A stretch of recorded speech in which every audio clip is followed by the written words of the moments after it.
How to unhide tagged photos on Instagram. Hey everyone, welcome back to the channel.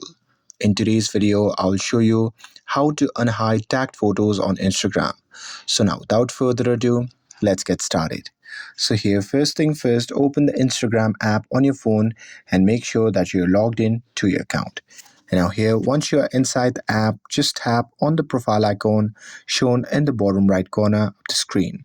And now here on the profile section, just tap on the tag icon, and here under tag section, it will show you all the posts where other people have tagged you.